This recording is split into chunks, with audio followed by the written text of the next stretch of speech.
de uma forma assim muito extremista, passaram a o outro polo, o outro extremo, de negar Deus, de excluir Deus de todas as coisas, de excluir a Bíblia.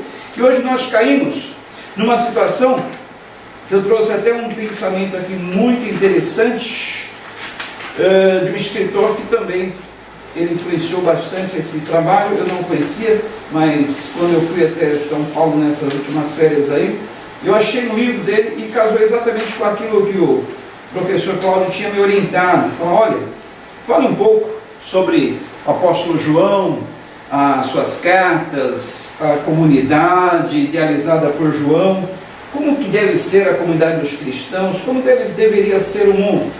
E esse autor ele trouxe um pensamento muito bom, muito interessante. Ele escreveu assim, Paul Eugène Charbonneau, ele diz assim: em resumo, poderíamos dizer que o homem produzido por nossa civilização tecnológica perdeu o sentido de sua finalidade suprema. Deus desapareceu do seu horizonte. Além de não saber mais viver, não sabe mais por que vive. E o que resta da civilização ocidental esvaziada de Deus? Como se ousa fazer dela uma civilização cristã, quando o próprio Deus nela não tem mais lugar, expulso pelos brinquedos mirabolantes que a técnica criou?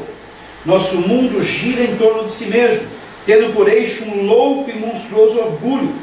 É egocêntrico em relação a Deus. E quem depois disso poderia dizer que ele é cristão? A civilização cultua como Deus um ídolo bicéfalo, o dinheiro e a técnica. Então, este é o quadro atual do mundo moderno, distanciado de Deus, longe das leis do Criador, e por conseguinte nós vemos aí tudo isso aí que nós estamos vendo: a corrupção, a violência que aumenta cada dia mais, as injustiças sociais, um mundo que cada vez mais caminha para a destruição. Mas há uma esperança, há uma esperança. Nas palavras do Senhor Jesus Cristo, nas palavras ditas por Deus, nós vemos que há uma esperança para o mundo. A respeito do Sermão da Montanha, o discurso inaugural proferido pelo Senhor Jesus Cristo no início do seu ministério, destacamos que é de tamanha notariedade e importância para a humanidade as palavras do Senhor Jesus proferidas nesse ensinamento. Tanto é verdade que Mahatma Gandhi, ele chegou a dizer: se toda a literatura ocidental se perdesse e restasse apenas o Sermão da Montanha, nada se teria perdido. Mahatma Gandhi: se toda a literatura ocidental se perdesse, mas restasse somente o Sermão da Montanha, nada teria perdido. E Tolstói também assevera que as relações humanas deveriam somente se regular pelo amor ao próximo. Outro especialista do direito, de nome François Rawls, ele diz assim: é possível traçar uma linha entre o Monte Sinai, onde Moisés transmite a lei de Deus a seu povo, e a colina de Phoenix, em cuja encosta se organizou a democracia ateniense, e o campo de Marte, onde se elaborou o direito da Revolução Francesa. E ele acrescenta: acrescentemos a isto o fato de que a terceira versão da Declaração dos Direitos Humanos, em 1975, inspira-se explicitamente em algumas de suas partes no Evangelho de Mateus. Olha só, esses poucos exemplos me parecem bastante para dar verossimilhança a essa tese.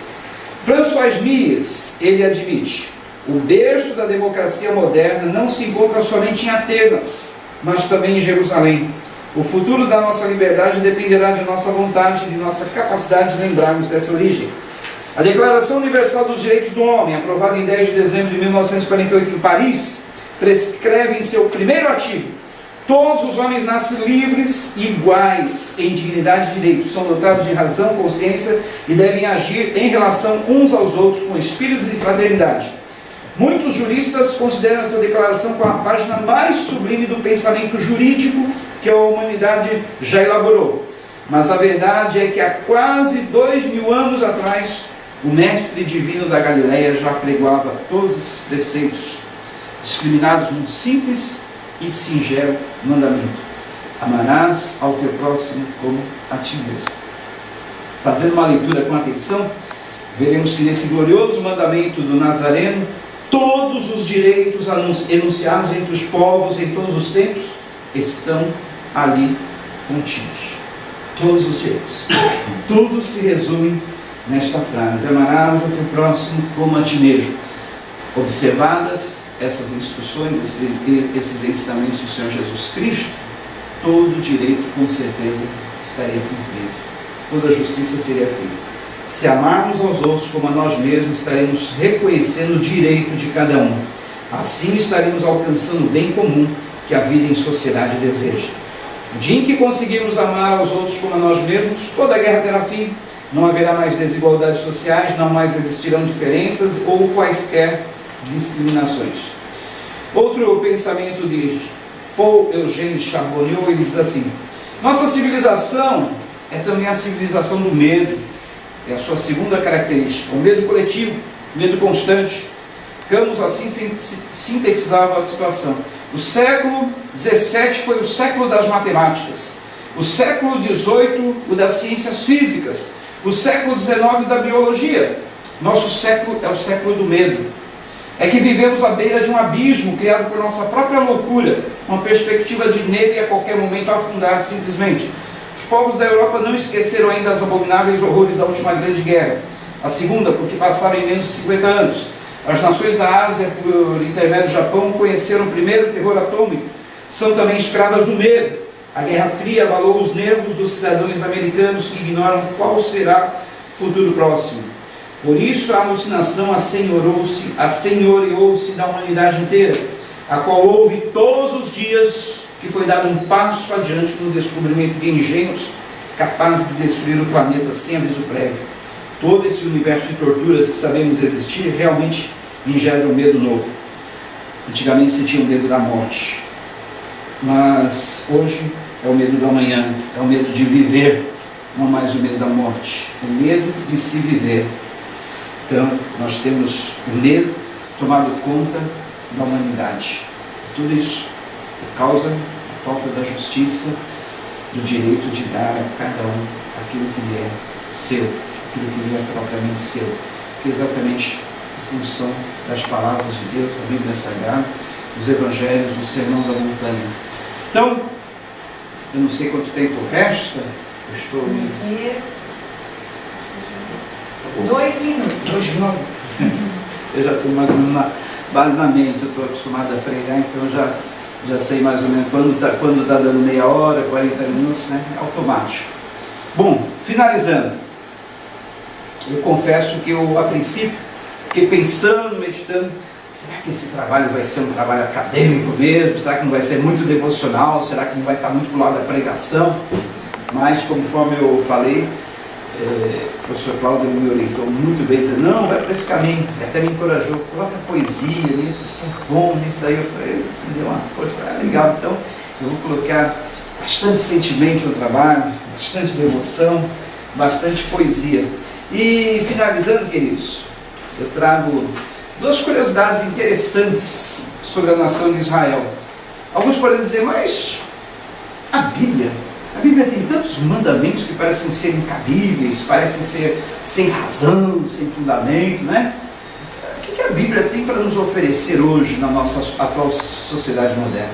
Quer dizer que os mandamentos judaicos, que são em torno de 613, incluindo mandamentos, leis, ordenanças, preceitos, eles são divididos em 4 tipos, que é as leis religiosas, as leis cerimoniais, as leis sanitárias e saúde, e as leis morais civis. É claro que nós não vamos hoje, né, não colocaríamos tudo hoje isso para nós observarmos. É claro que algumas leis serviram para alguns contextos durante algumas épocas diferentes. Mas eu trago 2 curiosidades. Israel é um dos povos que mais se preocupa com a justiça e com o direito. As maiores invenções do mundo hoje não vêm de países como o Japão, Estados Unidos e outras nações. Vem de um pequeno país chamado Israel. Israel, para vocês terem uma ideia, eles têm uma agricultura avançadíssima. Esse, inclusive, já é um tema que eu estou preparando para um futuro mestrado. Falar sobre as leis ambientais de Israel e o seu sucesso na produção agrícola. Deus determinou que a cada 7 anos houvesse um ano de descanso para a terra. Hoje, inexplicavelmente, Israel vivendo numa porção de terra em que praticamente é o tamanho do estado do Rio de Janeiro, e a maior parte das terras são desertas, são áridas, são secas. 20% das terras são cultiváveis. E mesmo assim eles são um dos 3 maiores produtores de flores e frutas do mundo. Eu estava pesquisando sobre que eles são o 2º maior produtor de nésperas do mundo. E entre flores e frutos eles estão entre os 3 maiores produtores. Isso num país pequeno, tamanho do estado do Rio de Janeiro, onde apenas 20% das suas terras são cultiváveis. Aí a gente pega uma lei, por exemplo, há tantos anos atrás, muitos anos atrás, quando a medicina ainda não chegou no avanço que nós temos hoje, eles tinham a lei da circuncisão. Aliás, é uma lei que, além de cerimonialística, religiosa, era também uma lei sanitária, e poucos sabem disso. A lei da circuncisão, em que todo bebê macho deveria ser circuncidado ao 8º dia, tinha um propósito, através da circuncisão, que hoje é chamada Operação Fimose, nos meninos. Ela tinha tanto propósito de, através daquela operação, dizer que aquela criança estava aliançada com Deus, como também tinha um propósito sanitário. Aí hoje, a atual medicina moderna descobriu que a incidência de câncer uterino nas mulheres judias é a menor do mundo. Por quê? Aí foram pesquisando, descobrindo, e chegaram à conclusão que era exatamente por causa da operação da circuncisão, que através dessa operação a higiene no órgão genital masculino se tornava mais fácil, mais completa. Por ele ter a sua glândula exposta, né, o órgão genital masculino conseguia receber mais higienização, e assim a incidência de câncer uterino nas mulheres é uma das mais baixas do mundo entre as mulheres judias. Isso é só uma ilustração para dizer que todas as leis bíblicas, elas têm um sentido, elas têm uma aplicação e devem ser levadas em conta, apesar que muitas, volto a repetir, serviram para algum contexto de alguma época, outras poderiam muito bem ser aplicadas hoje. Então, finalizando, nas nossas decisões atuais, nas nossas câmaras legislativas, onde se elaboram as leis, nos nossos tribunais, onde se decidem fatos relacionados às leis, temos que deixar a Bíblia numa posição de destaque, não apenas fechada, mas aberta, servindo para nos ensinar, nos instruir, porque é através disso que nós vamos alcançar a finalidade última do direito, que é a justiça. Mais uma vez volto a repetir a frase do Adi Jaya Buddha: sem Deus não há justiça. Obrigado.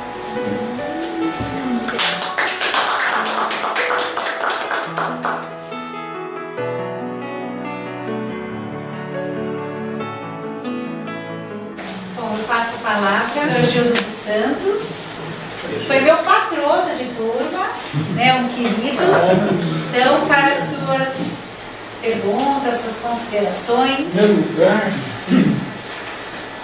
cumprimentando os presentes, amigos e familiares do Jonas, eu quero salientar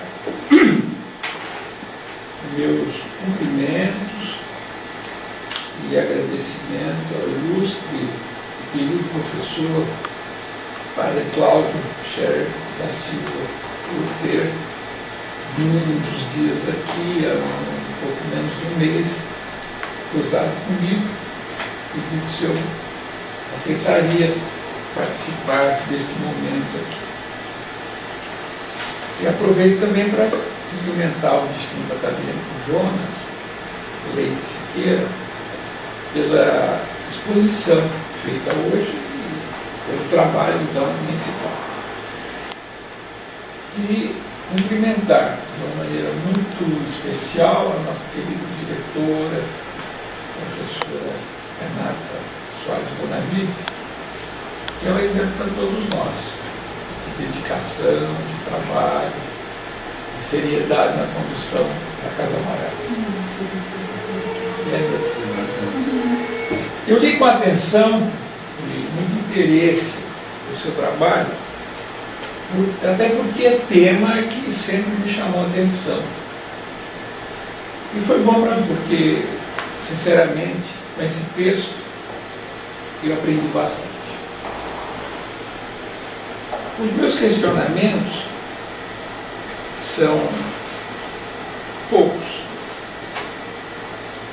Li no seu trabalho e relembrei de algumas coisas, de outras eu aprendi, nem sabia, que o livro Deuteronômio é o livro de maior importância legislativa, ao lado do Êxodo, né? Mas esse é o mais importante. Tem normas a serem seguidas, sanções para a inobservância delas. E eu pergunto, que duas regras ou normas e sanções o nosso futuro colega Jonas pode indicar? Dentro do Deuteronômio? Não, das normas a serem seguidas, sim. A partir daí, que duas normas e sanções poderia enunciar? Sem dúvida, a maior delas que é a lei do amor, né? Aliás, se a gente observasse, pode parecer meio utópico, né? Observar a lei do amor, é uma lei. Mas se a gente observar a lei do amor a Deus sobre todas as coisas e ao próximo como a si mesmo, toda a lei está cumprida. É só, né? Pode parecer utópico? Não. Pode, mas se a gente cumprisse essas duas leis, o amor de Deus acima de todas as coisas, ao próximo como a nós mesmos, olha, não existiria nenhuma criminalidade, nenhuma violência, não existiria, e existiria a mais completa justiça. Pode parecer utópico, mas a Bíblia diz que vai acontecer um dia isso, quando Jesus estiver no governo do mundo, né? Modestamente, eu sempre, nunca falei sobre isso, sempre pensei que a Bíblia é o livro dos livros, né? Todo mundo diz isso. Talvez é o livro dos livros, daí biblioteca, e é onde estão todos os livros que devem estar.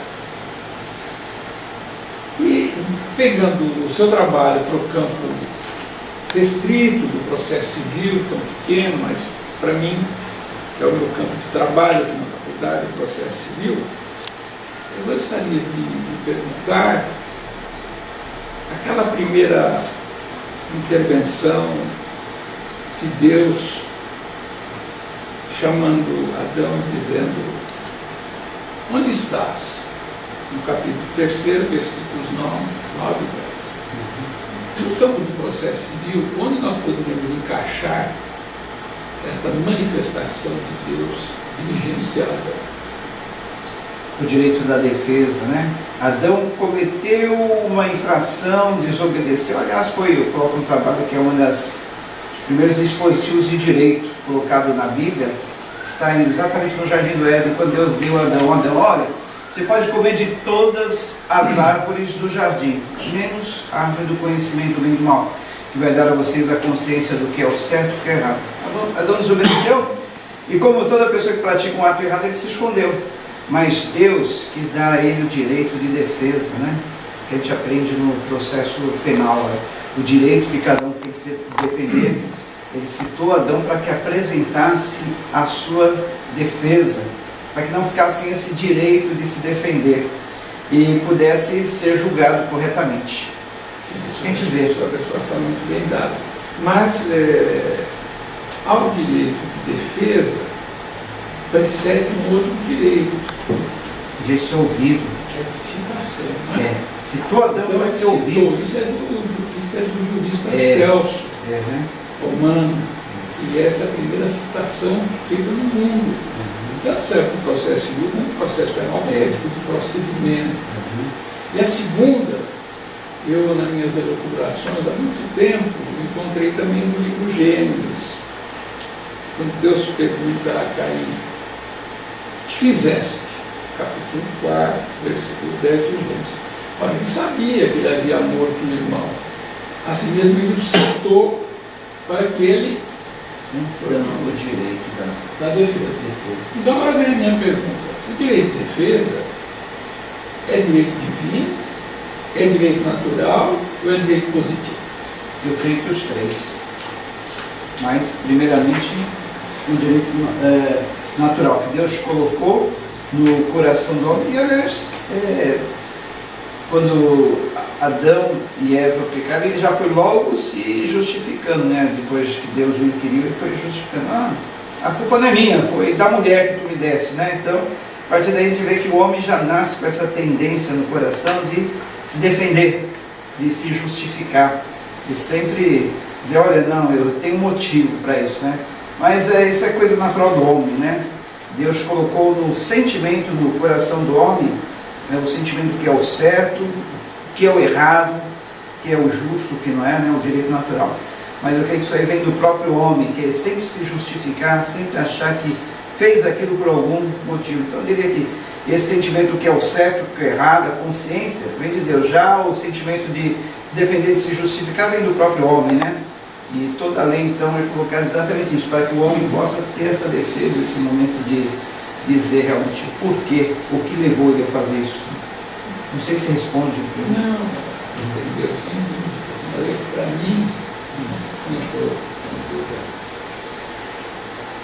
Para mim, todo direito encontra respaldo na Bíblia. Todo direito. A Bíblia tem todo direito, de quaisquer dos seus olhos. Mas concordo inteiramente com a sua ponderação. Alguma coisa para mim, mas eu não estou sendo examinado, nem vai valer o que eu vou dizer. Para mim, há certos direitos que são divinos, os quais decorrem direitos naturais, segundo a natureza humana. Por exemplo, nós nunca tivemos no Brasil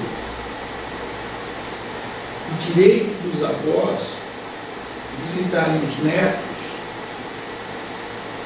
o filho e nora separados. O pai separado da mãe podia visitar o filho, podia visitar. Aquele que ficava com os filhos tinha que atender a esse tipo de visita. Mas não tinha nenhuma lei que os avós podiam visitar os netos. Aí, um político cujo nome não vou definir, nem interessa, agora os avós podem visitar há 4, 5 anos, mas sempre puderam. Isso é direito natural. É segundo a natureza humana, não precisa de lei. Mas concordo com as suas observações. Uma outra coisa que me chamou a atenção no seu trabalho, que os princípios morais e éticos são imutáveis, os princípios. Eu pergunto, por que nós notamos tanta alteração em coisas éticas e morais? Tem no seu trabalho uma observação que isso decorre do uso que se faz delas, moral e ética, ao longo dos tempos e dos confrontos. Então eu pergunto, e essa alteração que não ganha, se os princípios são imutáveis, nós temos tanta tormenta, tanta diferença, tanto confronto, tanta mudança no comportamento ético, no uso da ética e da moral. Então, como é que nós chamaríamos essa modificação? O que muda é a concepção humana a respeito do que é o moral, do que é o ético. O que muda é a forma do homem pensar. Os conceitos morais e éticos, realmente eles são imutáveis. Os conceitos que Deus deu sobre a moral, sobre a ética, lá no princípio, valem, valeram em todas as épocas, valem até os dias de hoje. Só que o pensamento humano vai, eu não vou dizer vai se desenvolvendo, poderia ser essa palavra, desenvolvendo, mas eu colocaria mais, vai se corrompendo, vai se decaindo, vai se degradando. Muitos dizem, não, o pensamento moderno hoje é mais evoluído. Será que é mais evoluído mesmo? Essa é a pergunta. Então, para mim isso não é evolução, né? Olhando o atual quadro da sociedade que nós vemos hoje, que não há necessidade de falar, o que nós temos visto hoje, eu não diria que isso é um progresso da evolução da mente humana, um progresso de concepção. Eu colocaria como uma decadência. Os princípios morais e éticos permanecem os mesmos desde o começo. Só que a moral humana tem se degradado. Eu poderia chamar a isso de o que se altera é o índice de moralidade. Isso, exatamente. Seria isso. Decadência moral. É o índice de moralidade. O que o mundo chama de progresso da civilização, eu chamaria de decadência. Infelizmente é. Só agora mais só 3 palavras. Eu estou me enrolando muito, me perdoe. Os danos morais sequer foram referidos no Brasil pelo Código Civil de 1916. Aí vem o Código Civil de 2002 vigente e trata dos danos morais, porque antes a Constituição de 88 tratou deles que também não tratava antes. Pergunta: a Bíblia cuidou de considerar os danos morais? Sim. Inclusive, no próprio as leis judaicas já dizia: se emprestares uma capa, né, restitua até o pôr do sol, ou até o prazo determinado, né, para que não haja, aí nós estamos falando de dano material, mas da mesma forma, o próprio Senhor Jesus Cristo, em Mateus capítulo 18, ele fala da ofensa, aí seria uma restituir o perdão, ele fala muito sobre isso, o perdão, restituir, dando como se fosse uma restituição de algo que ofendeu a moral do seu próximo. Então, está bem explícito aí a restituição aos danos morais. O que mais causa realmente dano moral é ofensa, palavras, atos, atitudes, né? E tanto na lei mosaica como nas palavras do Senhor Jesus Cristo, ele menciona muito sobre isso aí, restituição moral. Finalmente, a observação de um simples professor do processo.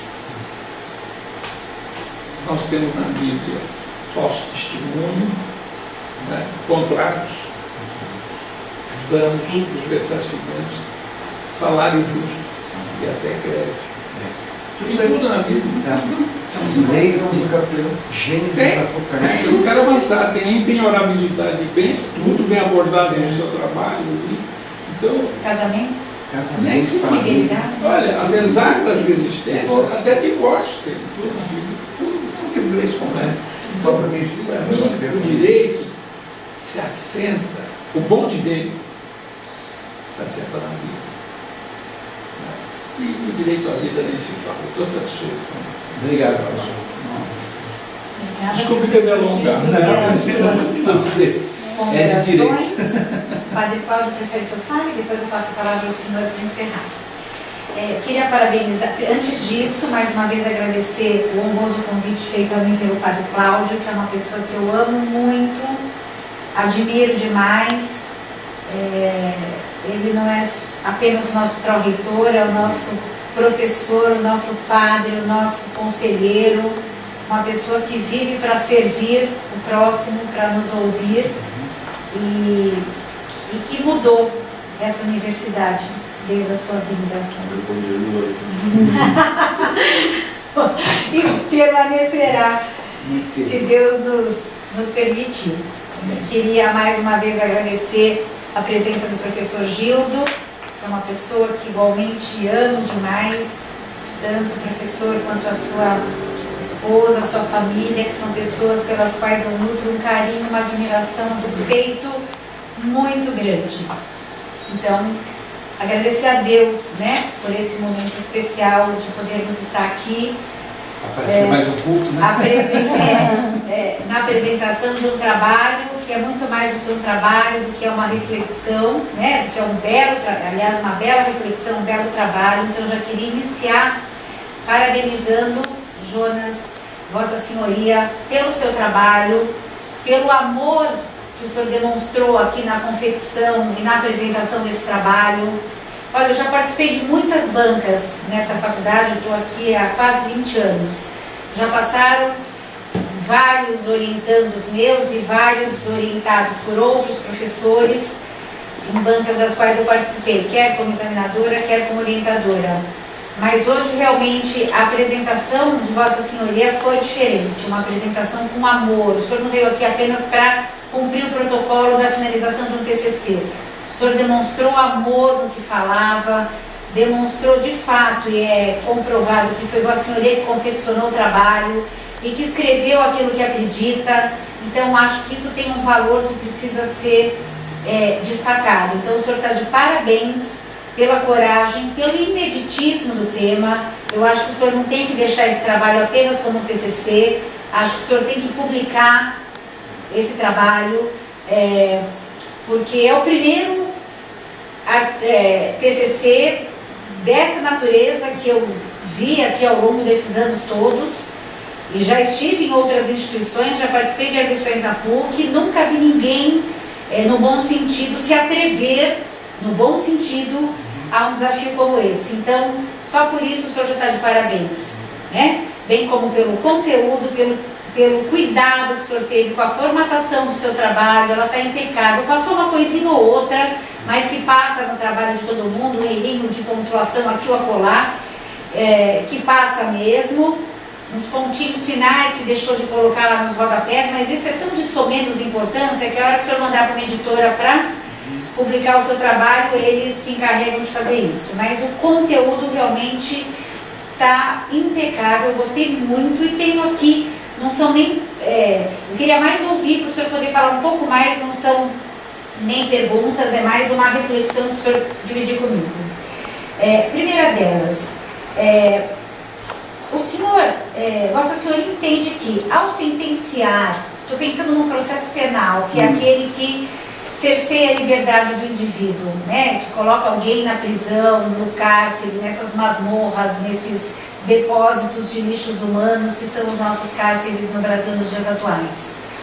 Vossa Senhoria entende que o magistrado deve ou pode pautar-se na Bíblia? Porque o professor Gildo bem colocou, a Bíblia é muito mais do que a Constituição Federal, é o nosso livro, né, de cabeceira. Não deveria ter um magistrado a Bíblia fechada na sua mesa. Ou se está aberta, deveria ser seguida. Uma posição do aluno Jonas. É um critério discricionário ou não do magistrado? Ele tem essa prerrogativa de seguir a Bíblia segundo sua convicção, ou ele tem que seguir o direito positivo que deve se sobrepor aos ditames de Deus? Infelizmente nós estamos num sistema, né, que obriga ele exatamente a seguir aquilo que já está positivado. Mas não é o ideal. A Bíblia fala lá no livro de Deuteronômio, no Antigo Testamento, sobre as cidades refúgio, que eram, Deus tinha essa preocupação. Ele orientou o povo para que estabelecesse cidades de refúgio, para que todo homicida, todo que praticasse algum crime, se refugiasse ali. Seria mais ou menos um presídio dentro de uma cidade. Esse seria o sistema ideal, já pensou? Não mais haveriam esses depósitos humanos, né, que a gente vê nas piores condições, presos nas piores condições. Ali nessas cidades de refúgio, eles trabalhariam, eles produziriam, seria muito mais producente, eficiente, muito mais interessante. Já pensou se o nosso país, outros países seguissem essa orientação bíblica, né? Vamos pegar uma ilha aí, vamos fazer ali uma ilha refúgio, mandar todos os criminosos para ali, para eles trabalharem, para eles produzirem, para eles estudarem, para eles terem uma formação. Teremos muito menos reincidência que nós temos hoje. Esse seria o ideal, mas infelizmente o magistrado está condicionado a seguir aquilo que o sistema já está determinado, né? Não tem como fugir daquela regra, mas seria esse o ideal. Uma outra reflexão. Em uma das suas falas o senhor colocou que a finalidade do direito é a justiça. Se a finalidade do direito é a justiça, pode a Bíblia pode e deve ser considerada como fonte do direito, assim como o senhor ponderou que aprendeu lá com a professora Simone, os costumes, os usos e costumes, as leis, os princípios gerais do direito. Podemos inserir também a Bíblia como fonte do direito? Podemos e devemos? No sentido que ela contém o direito natural, né, que eu citei ali, que é a fonte de todo o direito, sim, né? Vamos dizer, todos os preceitos da Bíblia, como eu falei, os mandamentos que Deus instituiu para o povo judeu eram divididos em 4, alguns foram para aquele contexto, para alguma época diferente, outros valem hoje, né? Então, se a gente pensasse que a Bíblia tem o direito natural instituído por Deus, sim, eu creio que sim. Eu poderia, inclusive essa era a proposta inicial do trabalho. Mas talvez querendo dar uma diferenciada em outros trabalhos que já existem, né, pelo menos 2 que eu citei, eu quis tomar esse rumo diferente, dizendo que a Bíblia é um protótipo do direito, uma base, um modelo para o direito moderno ocidental. E minha última indagação, Jonas. Gostaria de ouvir de Vossa Senhoria o que é a justiça e se ela no direito contemporâneo tem sido objeto de decisão dos nossos tribunais, de alcance dos nossos tribunais. A justiça, para mim, é dar a cada um aquilo que lhe é de direito, né? Que é exatamente a finalidade do direito, dar a cada um aquilo que lhe é de direito, aquilo que lhe pertence. Eu poderia dizer que em algumas decisões sim nós temos visto justiça, mas em outras não. Exatamente por causa da corrupção do gênero humano, exatamente por essa degradação da moralidade. Infelizmente nós vemos a corrupção dentro dos nossos tribunais, compra de sentença e outras coisas mais, que é exatamente fruto dessa degradação moral, desse afastamento do homem de Deus. Se todos voltássemos para os princípios bíblicos, eu creio que sim, todas as decisões tomadas nos tribunais, tomadas em juízo, nós podemos dizer que é realmente a justiça, que é a finalidade dele. Mas infelizmente a gente não pode dizer isso nos dias de hoje. Obrigada, estou satisfeita. Padre Cláudio, passo a palavra ao senhor, mais uma vez agradecendo o honroso convite. Vamos parar por isso, né? A gente tem que agradecer eles. Não é? Uma honra. Não, só quando a gente conversou, eu e o Jonas, a gente quis escolher para a banca, como um acordo, né? 2 pessoas que fossem, ao mesmo tempo, pessoas de fé, porque eu acho que elas precisariam entender, como disse a professora, o imediatismo do trabalho, proposta do trabalho, que para mim também me assustou muito no começo, eu dizia, isso aqui não vai dar certo, né? Eu olhava, quando ele chegou com esse negócio, eu falei assim, gente, isso aqui não vai dar certo, eu pensava, não é? Mas eu acho que, além de serem 2 pessoas de fé, eu acho que eles vêm legitimar e dar toda a autoridade do trabalho que o Jonas fez, né? Porque eu venho de uma outra área, até achei que ele foi muito arriscado em me escolher, não sei como é que ele fez isso também. Eu não entendo, não sou operador do direito, não é? Então, o professor Gildo, a doutora Renata, eles têm toda a autoridade acadêmica, intelectual, moral, de fé, de pessoas dignas, para dizer que o trabalho dele é bom. Eu sou suspeito de falar porque eu acompanhei o Jonas, né, e de fato aquilo que a professora disse, o professor Gildo também, ele fez com muita paixão. Uma coisa impressionante é a capacidade que ele tem de produzir, ele produz muito, né? O texto sai com fluidez. Então, aquilo que a professora disse também eu concordo, acho que você tem, a gente já conversou sobre isso, acho que você tem que tocar adiante agora a parte acadêmica. Ingressar no nosso mestrado, as inscrições estão abertas. Vou fazer essa semana. Ah, que maravilha, até o dia 30. Já tenho, inclusive, já o pré-trabalho já feito. Que ótimo. Nessa linha, falar sobre as leis ambientais de Israel e o segredo da sua grande produção. Né? Eles têm um respeito pelo ambiente, e exatamente essa área que eles têm um grande respeito. Ou uma outra ideia, a falta dos ensinamentos bíblicos no meio ambiente artificial. Isso. As pessoas no meio ambiente em que vivemos não leem mais a Bíblia, não conhecem a palavra de Deus. Por isso que esse sabe mundo que é um livro está... interessante, né? Por isso que, segundo Zygmunt Bauman, vivemos no mundo do ter e não do ser. Porque ninguém mais lê a Bíblia, ninguém mais quer saber de Deus. Está todo mundo longe dele. Só uma palavra. Ouvi aqui, muita razão, a doutora Renata falando para publicar.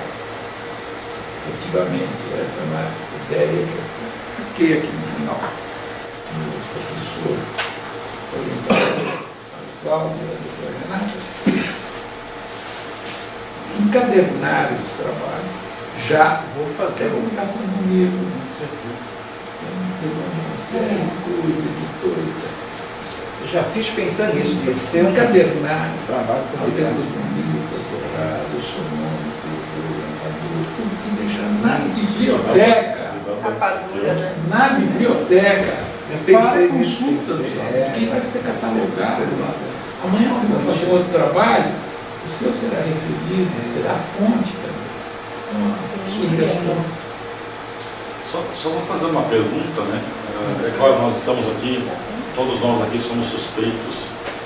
Você falou muitas vezes que nós parecemos que estamos num culto ou numa missa. Nós somos pessoas de fé. Você sabe que aqui fora a senhora estava falando dos ataques, das dificuldades, das dores que ela sente. Se você tivesse que falar tudo isso, Jonas, numa aula para os seus colegas. Puxa, também para mim. Inclusive, eu me levantei hoje na sala e pedi, olha, quem quiser assistir, vamos lá. Mas não, sim. Você sabe que você teria muita refração dos seus colegas.